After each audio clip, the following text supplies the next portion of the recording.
HSC 25 এই কয়েকটা কাজ করলে কামব্যাকের বাপ হবে।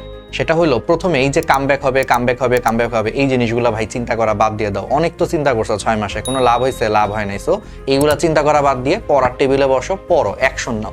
সেকেন্ড জিনিসটা হচ্ছে তোমার এখন সব চ্যাপ্টার পড়ে প্লাস পাওয়ার দরকার নাই, তুমি সিলেক্ট করো। এই শর্ট সিলেবাস থেকে এই 4 থেকে 5টা চ্যাপ্টার পড়লেই কিন্তু এ প্লাস পাওয়া যায়। তুমি আগে সেই 4-5টা চ্যাপ্টার সিলেক্ট করো, দেন তুমি যেই চ্যাপ্টারগুলো সিলেক্ট করছো সেইগুলা টেস্ট পেপার থেকে গত 5 বছরে শুধু বোর্ডে, আমি আবারও বলতেছি, শুধু বোর্ডে আসা এমসিকিউ এবং সিকিউ এই 4-5টা চ্যাপ্টার থেকে যা যা আছে সবকিছু বুঝে বুঝে সলভ করো।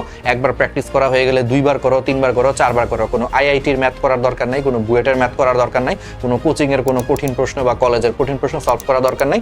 শুধু বোর্ডে যা যা আসছে গত 5 বছরে ভাই তুমি সেগুলাই সলভ করো, সেগুলাই বারবার প্র্যাকটিস করো। ইনশাআল্লাহ দেখবা যে কামব্যাকের বাপ হবে অল্প সময়ের মধ্যেই। আর এইচএসসি 25 এইচএসসিতে যা আসবে তাই, আমরা একটা সিরিজ চালু করছি। প্রথম কমেন্টের লিঙ্কে হচ্ছে ফেসবুক গ্রুপ এবং ইউটিউব চ্যানেলের লিঙ্ক দেওয়া আছে, সাবস্ক্রাইব করে রাখো।